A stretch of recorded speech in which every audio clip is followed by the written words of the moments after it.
kurbani është flim vetëm për Allahun e madh subhanahu wa taala. Ai është një traditë për traditës të pejgamberëve të Zotit alayhimu salatu wassalam, traditë të cilën i pari e bëri Ibrahimi alayhi salam, pastaj vazhduan të gjithë pejgamberët e Zotit subhanahu wa taala, dhe i fundit i tyre ishte Muhamedi i biri Abdullahit, salawatu rabbi wa salamuhu alayhi.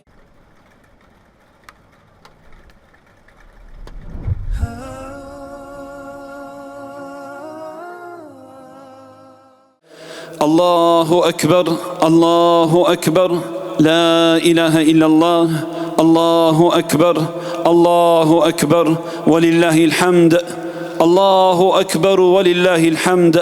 Allahu është më i madhi, atij takon falënderimi ditën kur na krijoi në barqet e nënave. Allahu akbar, atij takon falënderimi ditën kur na nxori pe barqeve të nënave. Allahu akbar, atij takon falënderimi ditën kur na furnizoi. Allahu akbar, atij takon falënderimi ditën kur na rriti. Allahu akbar, atij takon falënderimi ditën kur na udhëzoi. Allahu akbar, atij takon falënderimi për ditën e Arafatit. Allahu akbar, atij takon falënderimi për ditën e Bajramit. Allahu akbar, atij takon falënderimi atë ditë kur na i mundsoi që të shkelim tokën e shenjtë të Ka'ben e madhërishme. Allahu akbar, bismillah, Allahu akbar, atij takon falënderimi ditën kur e bëm kurbanin për Rabbul Alamin subhanahu wa taala. O ju robër të Allahut, Allahu ju ruaj dhe mëshiroft. Dijeni se kurbani nuk është thjesht një prerje e normale dhe e zakonshme. Ai është një ibadet, një adhurim që bëhet për hatër të Allahut te bareke wa taala. Allahu jalla wa ala thot në Kur'an: "Qul inna salati wa nusuki wa mahyaya lillahi rabbil alamin." Thuaju atyre, me të vërtet namazi im, kurbani im, jeta ime dhe vdekja ime, të gjitha janë thjesht për Allahun subhanahu wa taala. O ju robër të Allahut, nuk lejohet që të therret kurban për dikën tjetër pos Allahut te bareke wa taala, ashtu siç nuk lejohet që të bëhet ruku dhe sejdë për pos Allahut subhanahu. Rukuja dhe sejdja janë haku i Allahu xhallahu wa ala, po edhe kurbani, o ju vëllezër të mi, është haku i Zotit xhallahu ala. Nuk lejohet që kurbani të therret për një varr apo për një tyrbe, nuk lejohet që kurbani të therret për shehun dhe evlijaun, ashtu siç nuk lejohet që të therret kurbani për shkak të hapjes të themeleve të shtëpisë, por kurbani therret vetëm për hatë të fytyrës të Rabbul Alaminit te bareke wa taala. O ju robër të Allahut, Allahu xhelle xhelalu në një sure të vogël të cilën të gjithë ne e mësojmë përmendsh, thot: "Inna a'tainaka al-kauthar."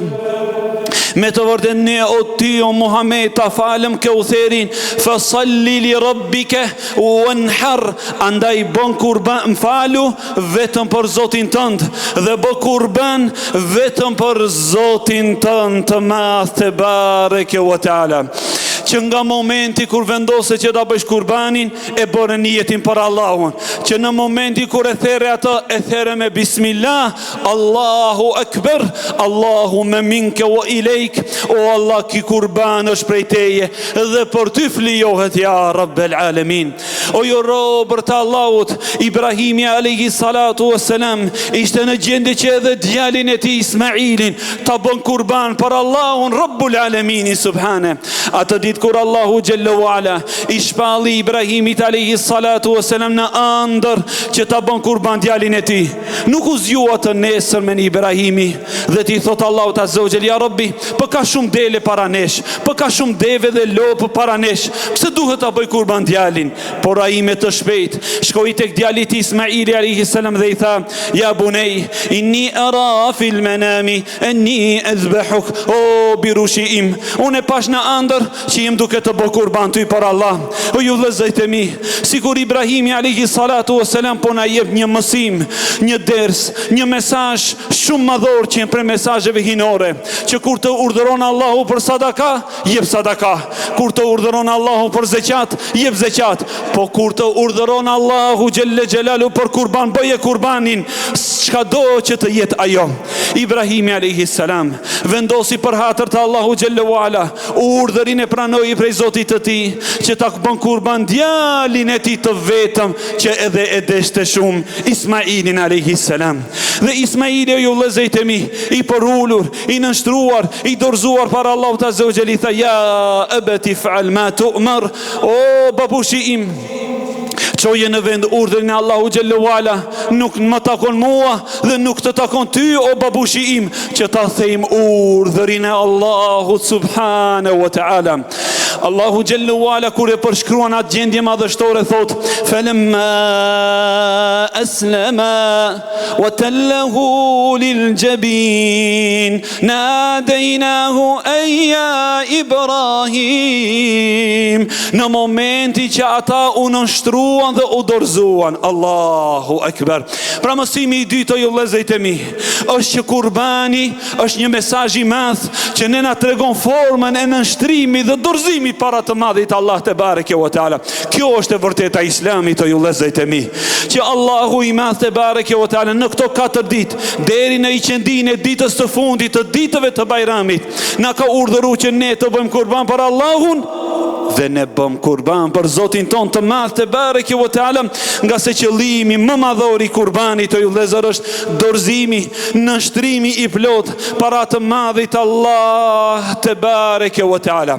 Po ju robërt Allahut, kurbani është flim vetëm për Allahun e madh subhanahu wa taala. Ai është një traditë prej traditës të pejgamberëve të Zotit alayhimu salatu wassalam, traditë të cilën i pari e bëri Ibrahimi alayhi salam, pastaj vazhduan të gjithë pejgamberët e Zotit subhanahu wa taala, dhe i fundit i tyre ishte Muhamedi i biri Abdullahit salawatu rabbi wa salamuhu alayh, i cili sa herë që e falte namazin e Bajramit merrte dy desh të mëdhej, i merrte para vetes të bardhë, të bukur, të përzgjedhur, më të mirat prej deshëve të arapëve, dhe e kapte njërin prej tyre, e përkëdhelte, e qetësonte, e mprefte thikën e tij, i ambulonte sytë dhe shikimin dhe thonte bismillah, në emër të Allahut, Allahu akbar, Allahu është më i madhi, o Allah, prej teje dhe për ty, dhe i bënte kurban ata me duart e tij bujare dhe fisnike, salawatu rabbi wa salamu alayh.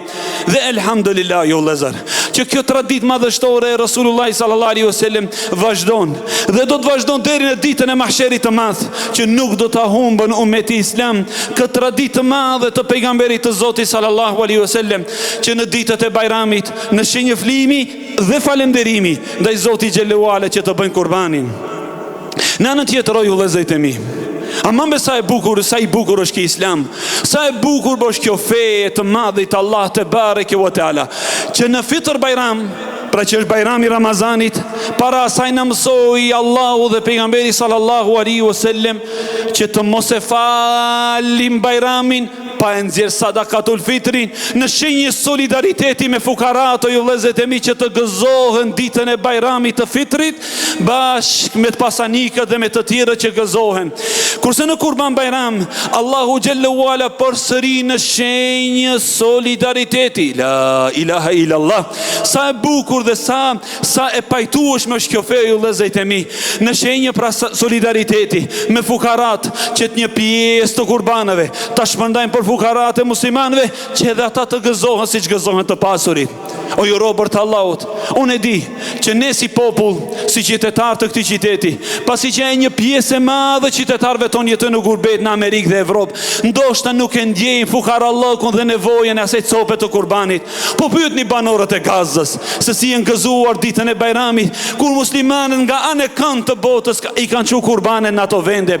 Pyetni ju vëllezërit e mi fukarat e muslimanëve në Siri, e në Kashmir, e në Burma, e në pjesë të ndryshme të Afrikës, se si gëzohen fëmijët e tyre ditën e Bajramit, që popujt musliman solidarizohen me ata. I madh është Allahu te bareke ve teala. Allahu akbar, Allahu akbar, la ilaha illa Allah, Allahu akbar, walillahi alhamd. Allahu është më i madhi që ne ka fal këtë Islam. Allahu është më i madhi që na ka udhëzuar në këtë Islam. La ilaha illa Allah, s'ka kush që meriton të adhurohet posa Allahut. Allahu është më i madhi, Allahu është më i madhi, vetëm atij i takojnë falënderimit. O ju vëllezërit e mi, shpeshherë përhapet në për njerëz, në për popull, që hutbeja e xhumas hoxha duhet të diskuton për problematikat e javës që ka kalu. Është e vërtet. Po ti o hoxha dhe imam, më tha dikush, pse nuk flet për problematikat javore, po vazhdimisht hutbet e tua jem vetëm për Allahun dhe rreth Allahut. Unë ju them jo vëllezër atë që ja thash edhe atij. Pa ka ma problematik javore ju vëllezërit e mi, që zemrat tona pak dëgjojnë për Allahun Azza wa Jall. O ju vëllezërit e mi, që nga momenti i parë kur zgjohemi, ne kemi nevojë për Allahun. Por edhe kur ishim në gjumë, ne kishim nevojë për Allahun. Kur dolën në këtë dunja, ne kishim shumë nevojë për Allahun. Por edhe kur ishim në barqet e nënave, ne kishim nevojë për Allahun. Kur erdhëm në dunja, ne kishim nevojë për Allahun. Por edhe kur do dalim prej saj, ne do të kemi nevojë vetëm për Allahun subhanahu wa taala. O ju vëllezërit e mi, Allahu xhallahu ala krijoi shikimin për të pa, e krijoi dëgjimin për të dëgjuar. Allahu te bareke wa taala e krijoi zemrën që në të që ajo të jetë vetëm për Allahun subhanahu wa taala. Andaj këto zemra ju vëllezërit e mi që një javë do të kanë dëgjuar vetëm fjalë, mohabete e analiza politike dhe ngjashme si ajo, wallahi billahi be kanë nevojë që në xhuma hoxha të flet për Allahun subhane, se këto zemra be kanë nevojë për Allahun. E para e dyta ju vëllezërit e mi, është e vërtetë edhe unë si hoxha dhe imam, ndalem para xhumaje meditoj, çka të flas sot. Wallahi nuk ka ndodhur ndonjëherë të dal para njerëzve i papërgatitur. Mirë po, nuk më shkon me mendja të flas për dikën tjetër pos krijuesit subhane. Nuk më mban ju vëllezërit e mi që të shkel hapa tek se hutbeje, të cilën e ngriti atë ditë kur e ngriti Muhamedi biri Abdullahit, që nuk foli në këto hutbe në ditën e xumë vetëm për Allahun, e unë të flas për dikën tjetër pos Allahut te bareke u teala, apo të që të flasi për ditët e Zotit xhallahu ala, pra që kanë kaluar dhe për ata që do të vinë, për ditën e mahsherit të madh, për ditën e takimit me krijuesin subhanahu wa taala. Andaj o ju vëllezërit e mi, Islami që më madhore që e ofron tek njerëzit është njohja e Zotit xhallahu ala, për ulja dhe dorëzimi para atij subhane, jo para Jezusit, jo para filanit edhe alanit, jo para lopëve dhe kafshëve, jo para epsheve dhe para varreve siç adhurojnë bektashit o ju vëllezërit e mi dhe të ngjashëm se ajo, jo, vetëm për Allahun subhanahu wa taala dhe askën tjetër pos atij. Nuk ja atribojmë adhurimit as Xhibrilit, as Mikailit, as Israfilit, as Muhamedit, as Ibrahimit, as Nuhit, as Ademit, as tokës, as qiellit, as diellit, as hanës, por vetëm Zotit të gjithëve atyre që u përmendën subhanahu wa taala. Andaj ju vëllezërit e mi, adhurojeni Zotin e juaj në mëngjes edhe në mbrëmje. Dashurojeni Zotin e juaj, bisedoni me Zotin e juaj. Nuk ka më të dashur se ai, nuk ka bisedë më të mirë se ai, nuk ka afrimitet më të madh se sa afrimiteti me Zotin xhallahu ala. O ju vëllezërit e mi, pasha Zotin e madh, vjen një moment natën, ndalem edhe bisedoj me Allahun Azza wa Jall. Bisedoj, e kam për tim, lutem. Kjo është lloji i bisedës. Wallahi e ndjej kënaqësinë dhe afërsinë me të. Tham subhanallahi ladhim. Aman be vallahi po të dinë be njerëzit se sa e bukur është biseda me krijuesin. Po çohuni në një natë pe netëve, bjerë në sejdë, thuj subhana rabbiyal a'la, subhana rabbiyal a'la, subhana rabbiyal a'la, dhe pastaj fillon të thosh, o Zot, shumë të du. O Allah, më ka marrë malli për ty. O Allah, unë vetëm ty të adhuroj. Vetëm prej teje ndihmë më kërkoj. Ty të bëj sejdë, as kujt tjetër pos teje. Për ty bëj në ruku, nuk i bëj ruku dikujt tjetër pos teje. O Zotim, ti i mëshirshmi, ti i bukuri, ti i larti, ti i durimtari, ti i dhuruesi, s'ka dhurues, ti i bukuri, s'ka bukuri si bukuria yte. Do të të hapen në atë moment ju vëllezërit e mi lloje të ndryshme të kënaqësisë, lumturisë dhe qetësisë, që vetëm ai që e shijon e di atë.